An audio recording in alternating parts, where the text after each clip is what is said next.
Hello ji, welcome to a new vlog. और कल जन्माष्टमी है तो ऑब्वियसली आज सबके घर पे कुछ ना कुछ तैयारियां ज़रूर चल रही होंगी। कल जिसका फास्ट है वो कुछ फास्ट का सामान ला रहे होंगे या लड्डू गोपाल के लिए शॉपिंग चल रही होगी। तो हमारे घर में भी आज कुछ ऐसा ही है। आज का दिन थोड़ा सा बिजी था बिकॉज़ मम्मी को भी किसी के यहाँ जाना था और उससे पहले हमें मार्केट भी जाना था एंड मेरे को बुटीक जाना था बिकॉज़ हमारी राखी है। तो उसके लिए मेरे को सूट स्टिचिंग के लिए देना था। फिर वो लोग देते नहीं हैं, बहुत टाइम लगाते हैं, ऑलमोस्ट 15 दिन तो मार्जिन कहते हैं कि। और उसके अलावा फिर घर में भी कुछ काम हो ही जाते हैं, त्यौहार से एक दिन पहले भी, त्यौहार वाले दिन भी।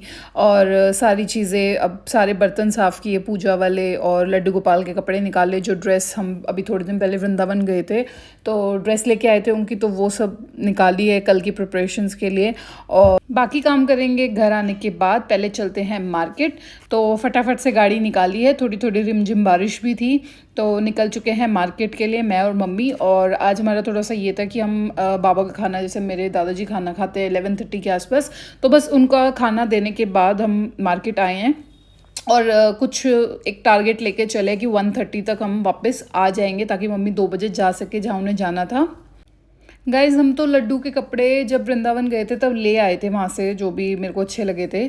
लेकिन मैं आपको एक चीज़ बताती हूँ, अब की मार्केट में मैंने देखा है इतना कंपटीशन हो चुका है लड्डू गोपाल के कपड़ों के लिए। 3-3 हज़ार 5-5 हज़ार के कपड़े हैं, नेकलेस हैं। तो पता नहीं क्या लॉजिक लोग सोचते हैं, ये भगवान की चीज़ों में भी इतना कंपटीशन, इतना ज़्यादा एक भेदभाव होना शुरू हो गया है। तो अब पहले एक बार सूट दे देते हैं स्टिचिंग पे, उसके बाद हम ये जन्माष्टमी वाली बात कंटिन्यू करेंगे। तो गाइज़, ये मेरे डिज़ाइनर का बुटीक है, सहजप्रीत करके मेरी डिज़ाइनर है जो हरमोसा अपैरल। मैं ऑलमोस्ट 1.5-2 साल से इन्हीं के पास स्टिच करा रही हूँ और काफ़ी अच्छा स्टिच करती हैं।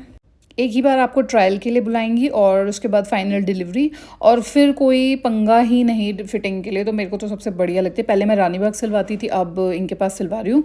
और बुटीक का काम फिनिश करके जो मार्केट का काम था वो किया, और उसके बाद हम एक बार आए हैं सैंडोज़।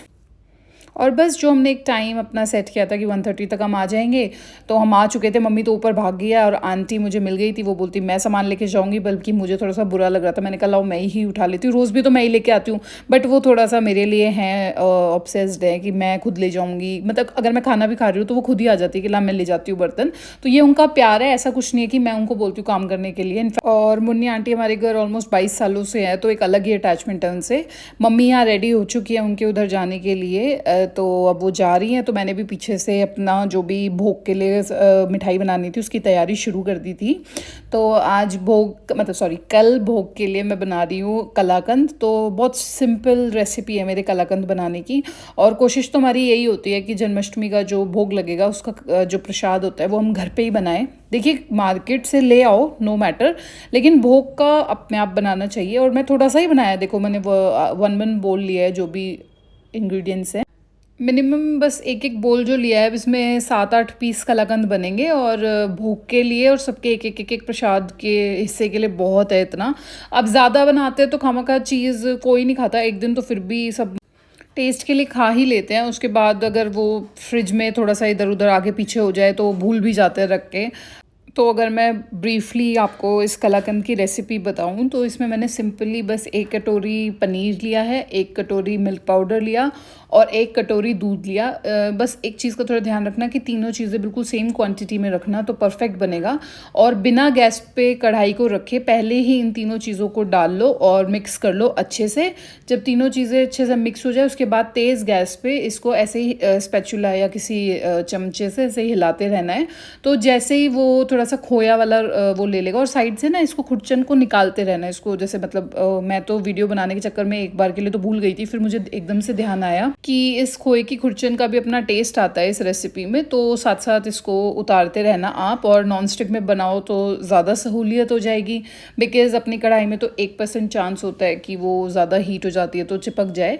नॉन स्टिक सबसे बढ़िया है, चिपकेगा भी नहीं और कुछ नहीं। तो स्पैचुला से की हेल्प से आप ऐसे ही इसको उतारते रहना। ऑलमोस्ट 10 मिनट में, मैक्सिमम 12 मिनट में ये खोया बन जाएगा। तो जैसे ही थोड़ा आपको लगे कि खोया बनना शुरू होने वाला है तो आप बस एक चीज़ का ख़्याल रखें कि शुरू में जब आपने इसको गैस पे रखा था तो तेज़ रखना है, फिर हल्का सा सिम करना है, बिल्कुल सिम नहीं करना, मीडियम पे रखिएगा।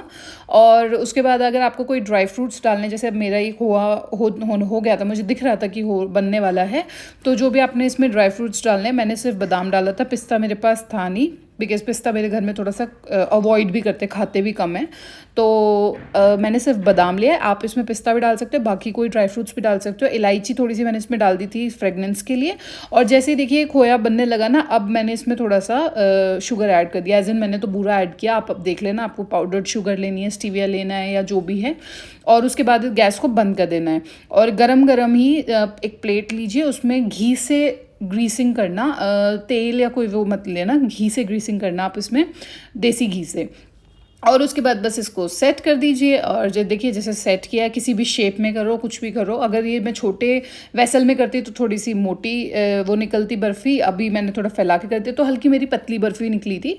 पर कोई बात नहीं, मुझे तो भोग के लिए बनानी थी तो मैंने इसी तरीके से किया।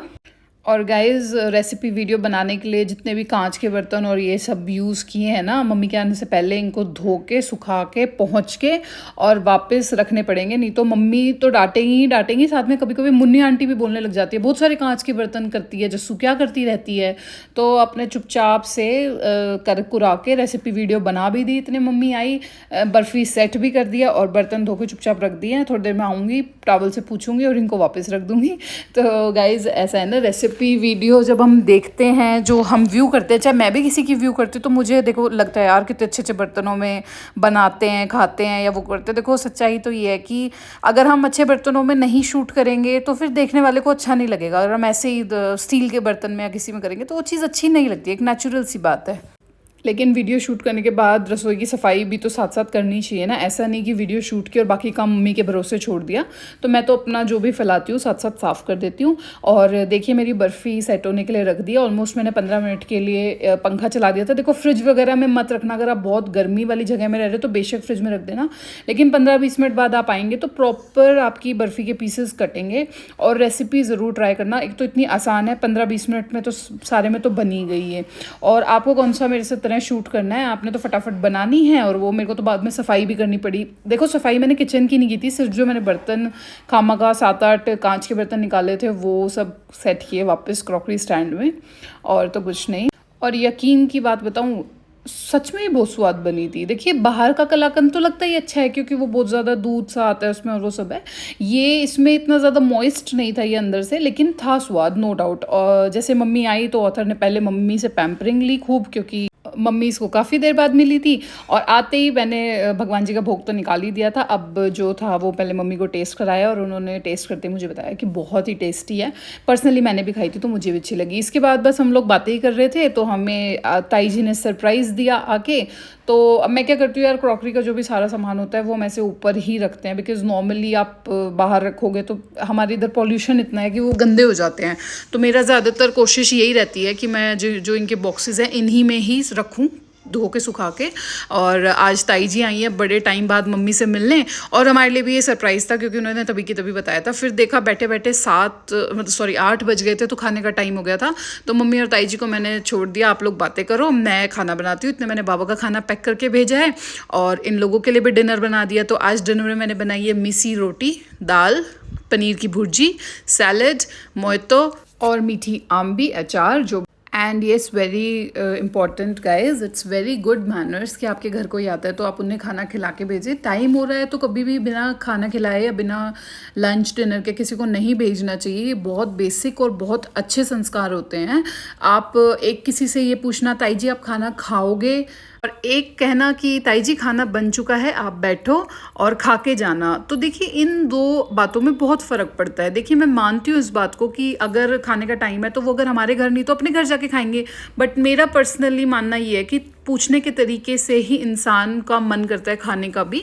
और चाहे बेशक मैंने उनको कोई बहुत सारे फैंसी डिशेस नहीं बना के खिलाए, सिंपल दाल बनाई मैंने इतने फटाफट, दूसरी गैस पे पनीर की भुर्जी बनाई, और मेरे पास घिया रखी थी सुबह की सब्ज़ी तो मैंने उसको आटे में मीसी रोटी बना दी, प्याज और हरी मिर्च काट के। तो देखिए इसी से ही वो इतना खुश थी कि she was so excited to come in the vlog even. बस गाइस छोटा सा एक ये मैसेज था एंड ऑफ द व्लॉग में कि अपने घर से किसी को जब भी भी कोई आए, चाहे रिलेटिव आए चाहे कोई बहुत पास का है, क्लोज वन आए, बिना खाने के नहीं भेजना चाहिए। अपने आप को भी बहुत अच्छा लगता है और सामने वाले को भी बहुत अच्छा लगता है। खुद को बड़ी सेटिस्फेक्शन मिलती है जब आपके घर से आपके हाथ का बना हुआ खाना कोई खा के जाए, तारीफ़ करे आपकी, आपके सामने भी करे, अपने घर जाके भी करे, अपने मन से भी खुश हो। तो एक ही छोटा सा मैसेज था, हो सके तो आप इस मैसेज को समझना और अपनी लाइफ में भी इम्बाइब करना। तो ठीक है गाइज़, ये मेरा आज का व्लॉग था। अब कल जन्माष्टमी का व्लॉग मोस्ट प्रोबेबली हम मिलते हैं कल के व्लॉग में। और ठीक है then, see you tomorrow, till then take care, good night, Radhe Radhe.